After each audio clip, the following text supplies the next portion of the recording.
Welcome to another episode of the Self Storage Insight Podcast. I'm Ben Shirey, and today I'm going to be joined by Brett Copper, and excited to talk about this topic today. We're going to talk about how to prepare for the slow season in storage. And so, coming into 2023, coming into 2024 from 2023, a slower season than anybody expected this year.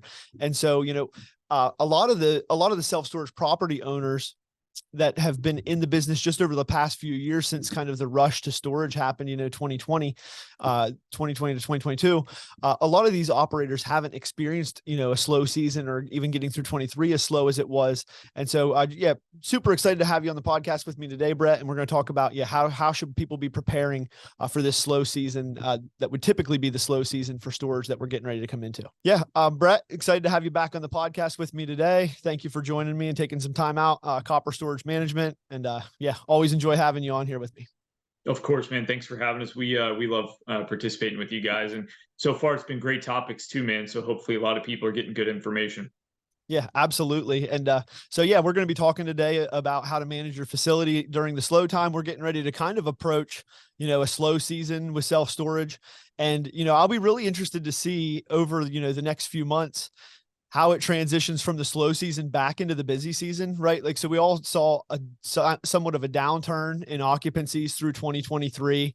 And so going into the slower season now, recovering back out of that into 2024, some of, what that'll look like. So I'm really excited to hear your thoughts on some of the questions that we have for today. In fact, man, I can give a little bit of some new info as far as the market in 2023 to kind of start that off. Absolutely. Yeah, that would be awesome. As Chuck from Storable just did a new interview, and I think he did it with Jessica Johnson at SBOA. I think that's where the interview came from, and I think it was this last week. And so Storable, with all of their purchases, they have exposure with about 40 some odd thousand facilities across all their products, and there's only 60 to 70,000 facilities in the U.S. So they have well over half. In some way touch well over half of the facilities in the U.S. So by a pretty wide margin, they by far have the most data of any company in storage, and no one's even close as far as market trends and everything else. And so he came out and basically said that from 2023, from the beginning through now, we never had a busy season. That hasn't happened in storage, where we haven't had the busy rental season like normal in 20 years. I mean, it's always been that way since we've been in it. Even in 2008, there was still a busy season, and we got that normal rental season. It just didn't peak as high, but we never had it at all this time, which is very, very different. And I'm sure caused a lot of people to panic, probably because Right. no one really used to that or saw that coming. Only a few people were smart enough to really look at the downturn in the housing market and say, I think this time is going to be different. And so it's interesting seeing a race to the bottom with rates across huge operators, the REITs, all the way down to single operators that have cut their rates in half, 70%, 80%, to try and make up for the ground that they missed in this year. So it's kind of some uncharted territories, and no one knows exactly what's going to happen next year. I'm banking that it has to pick up. There's got to be some rebound, because there usually is, but it's uncharted territory, so it could continue to surprise us. Absolutely. I feel like there's a lot of unknown questions that nobody's really seen yet. So we don't really know what to anticipate going into the new year or finishing out this year even. And so, one of the things too is that I know that there's still a lot of, first time facility owners that have been purchasing facilities through 2022, 2023 that are still just trying to figure out, how are they going to lease up? I work with a lot of newer companies with CC Storage with our software. And so a lot of them, as they're trying to lease up through this slower year, it's been a lot harder than they anticipated, and so I'll be really curious to see, I know of a bunch of facilities that are still about to open early part, Q1 2024.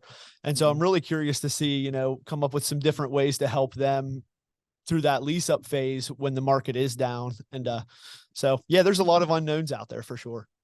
To your point about the new owners, the biggest issue I see is the ones that weren't conservative enough with their projections, where they overpaid for facilities and tried to just capture, because there was a gold rush, right? I mean, COVID created returns on storage facilities that were unheard of across the board. And so Right. everyone at the end of every gold rush economically, they still chase the same returns. And so there's always going to be people that got in too late. And we've seen a lot of new owners get in too late where they weren't careful enough with that first purchase. They didn't hedge the bet. And so now we're seeing a lot of facilities coming right back up for sale that were just purchased at, $500,000 off, $1 million off compared to what we're paid, because people just can't afford the interest payments, variable mortgage rates. So it's Right. really, it sucks to see those people, frankly. I mean, I hate to see anybody that made those bad decisions. But if you have capital, we've started buying a bunch of facilities again because the values have come back down. So it's really interesting to see such a quick turn from those decisions. Right. Yeah. I mean, yeah, values came down, interest rates went up. And I mean, it's kind of just a really bad dynamic for somebody that's just trying to start out with a business for sure. So yeah, I'll be curious to see what the sales market side, of storage looks like over the next 24 months, because I think that's going to have a big impact on, acquisitions and that sort of thing for sure. Yep. Going to be a lot of value add opportunities out there where people paid too much for facilities. But That's right. yeah, so kind of diving into, how do we prepare for the slow season? I'd like to pick your brain a little bit. What are some ways that we can try to increase occupancy or at least maintain occupancy while we're going into the slow season that we're aware of that's coming? So people are trying to figure out, because it's abnormal that we didn't have the high of the busy season. There are a lot of theories out there as to how we can really help where the industry is at now. And one thing Storable came out with is they said for the first time in, I believe, Q3 and or Q2 and Q3 of 2023, the move in to move out ratio was negative for the first time on average, which never happens during those quarters. It normally will be usually 1.1, 1.5, 1.8, but it was really around a zero point 0.8, 0.7 move in to move out ratio, which is very concerning for those months. It's very abnormal, and no one really can come up with a great answer as to why, which scares people. I think the theory I like the most, which ties directly into how to maintain our current occupancy or even try to build it, is pull back rate increases. Because I think we're at, which is never, we've never had to do that in this business, but we're at a place where I saw the other day, I think American savings accounts went from like 1.3 trillion a year ago to just 180 million in like 12 months, which is astounding. So people don't have money. Credit card debt's as high as it's ever been. And so if you don't want people to move out, we cannot touch them as much as we have been by adding these extra fees, being aggressive with rate increases. And you can see the Titanics, the big companies that built their whole quarterly earnings off of those rate increases, having to try and dodge the iceberg and even turn the ship around in some cases, and they're struggling to do so. But I think Right. it starts with taking down the rate increases, taking down our rates, giving good promotions, because we can always change course and turn those rate increases back on or make them more aggressive in the next couple months if the market turns around. But rate increases are seemingly having a much larger impact than they ever have in this business. Yeah. So I think number one is we have to be a lot less aggressive. Right. And so from your experience then too, working with some larger companies, is it pretty typical anyway to not do your standard rate increases through, the winter months or whenever it's a little bit slower and just mainly push the rate increases through the busy season? Or does everybody normally just let them run year round? Normally let them run year round up until really at least the last decade. It hasn't affected much because typically the rate increases are going to be based on when the person moved in originally. So some portion of your base historically has a rate increase every month. So whether that's every 6 months, whether every nine, whenever they moved in dictates when it is. Right. So you could get away with it. You really would stay kind of even, but revenue keeps increasing. But what's happening now is the move out ratio to move ins is so negative that you're not making up in revenue by continuing those rate increases. And so it's going to be pretty detrimental if you're 20% less in occupancy once we do have a busy season to make that up, where historically you probably stayed about even in the winter months or you went very slight negative, but it always makes up back on the high of the busy season. So it really is uncharted where we're having to do things differently than the way that we've always done it. Right. Yeah. And so, yeah, adjusting rate increases, I think, yeah, that'll be a big part for one. Another thing is, how do we go about increasing occupancy? It seems like there's so many move-in specials now. Like almost everybody I talk to is doing something special to try to get people in, to where it's almost the standard. If you don't offer that, you're not even going to get new occupancy. Right. But I was actually just talking to somebody the other day, and I'm actually going to have her on a podcast with me here shortly. But she was talking about some different stuff that they do at their business, which I thought was pretty cool. So I just thought I'd share with you. Was they do like elf storage, is what she calls it. And Mhm. so they have a Christmas special on 5x5s where they run a 2-month special at a discounted rate, but they can actually get their packages shipped right to the facility. It's a larger facility, so they have somebody there manning that. And Yep. so they were doing some pretty creative things as far as she was discussing. And so I was just kind of curious on your thoughts on that too, as far as like getting creative with other ways to increase occupancy other than just move-in specials or discounted initial rates. Yeah, one of the first ways is letting people rent anytime, any day, giving as much support to them as possible, just utilizing a call center. And there are so many good call centers out there. It's more imperative now than ever to give a customer more options to rent and not just limit it to 9 to 5, 5 or 6 days a week. That Right. you're going to miss too many rentals. People are extremely busy. People are trying to work to gain more money, especially coming up for holidays. So they don't have those normal hours and breaks that they're going to be able to see you. It's imperative that tenants can rent on their own any hours that they want to, or by talking to someone, if that is a call center, or chatting online. That's essential. And I think we've also seen that reviews and referrals are playing a much higher role right now in gaining more occupancy. So you have to make sure and give some incentive to your current tenants that if they can bring you business, that you're going to give some sort of special to the person they're bringing, and maybe give a rent credit, like a free month to the person that is currently renting from the facility, to try and drive them to bring in more people. We're seeing that taking more effect, certainly. Right. Yeah. And I mean, I think too, with the change, in the trend of, occupancy being down and not having as busy of seasons, there's going to have to be more of a focus on, doing things operationally to help drive that occupancy back up, a little bit more involvement, such as, it's running a business more so than it is just collecting revenue from the asset. And so, yeah, doing things like that where to run a referral program, for example, it does require a little bit of an investment from everybody there, as far as putting that program together and making sure you follow up with it, and the marketing materials and that sort of thing as well. And so I think there is going to be a little bit more of a time involvement from the asset that's going to be required, unless you work with somebody, I don't know, like as far as, management companies that are doing referral programs, you can get people to set that stuff up for you. And then especially to your point, the call center, as you were saying that, I mean, I was just kind of thinking about, I don't even know that I personally go anywhere anymore between 9 and 5, right? Like for Yeah. me to get out of the office from a 9 to 5, if it's, I need to get a haircut or I need to go to the doctor, like I don't even go to the same doctor anymore because he didn't have evening hours, and I don't want to reschedule my whole day, let alone to rent a storage unit. That's Right. right. And so if you're not operating around the clock as far as for move-ins with automation and a call center, you really have to be, because you don't want to be answering your phones at 7 and 8 p.m. when you're with your family, but somebody needs to be. That's exactly right. Yeah, it makes no sense when most other businesses have gone that direction, where we can do business anytime, day or night, without being limited to those hours. You're right. Yeah, for sure. So as far as on that side of it too, then I know, typically, when you're coming into a slower season, you're going to increase your marketing budgets and your ad spend. With normal businesses, that's what we're going to do, is we're going to put some money into marketing. We know the slow season's coming, so we're going to increase marketing budgets to offset that and to bring in tenants. What what's your thoughts on that, as far as, putting together a new marketing plan for the year, putting money into your website or running ads? Um, what's kind of the best ways you think to optimize that revenue that you're going to spend on that?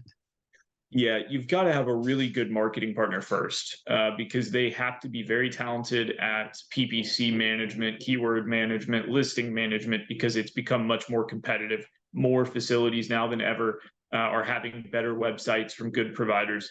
And so the PPC is really the best spend currently, but it has to be utilized well. The problem is because it's become more competitive, we've seen average PPC rates go from $300-400 a facility to $800 to $1,200 a facility because there is less demand, which means you're paying more to fight for less customers, essentially. So that's become kind of a big piece.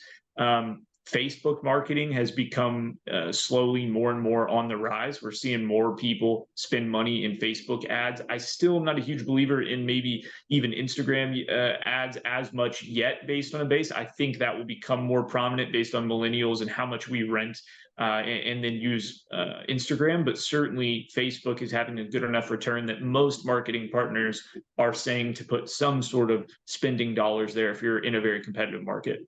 Yeah. Yeah. I mean, I definitely agree on, I think storage, at least in my area, has really not tapped into the Facebook marketplace very well.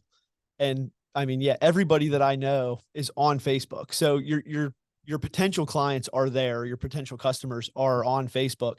It's just kind of figuring out like, how much money do I need to spend to figure out the audience that I need to get in front of? And so working with somebody that does that, and spending money on a marketing firm that knows what they're doing there can actually save you a lot of money rather than just running some test campaigns yourself. It can be a little overwhelming for a storage facility owner managing their business to also try to do marketing. Because I had talked to some that were going to try and run their own campaigns. And I was just like, man, till you do A/B testing and you get into the analytics and stuff that you're going to want to see to know if that is converting at a good rate, you're going to be in over your head. And so I would always recommend, hire a good marketing firm and spend some money on it because it's going to actually save you money in the long run. That's exactly right. Yep. So, on kind of the same note here too, as well, one of the things that I wouldn't say I look forward to a slow season in the business is, though, it does give you a little bit of time to kind of review and reflect the things that you want to change going forward. It is kind of a pause on, some of the busyness that we get into. Sometimes we get caught up in, a bunch of nuances that we really don't even need to be doing, but we're busy. And so we just keep doing those things. And so utilizing this slow season to kind of reflect on what is working with my business, what isn't, what am I paying for that I don't need to be paying for, or what could I be paying for that would save me a ton of time and money.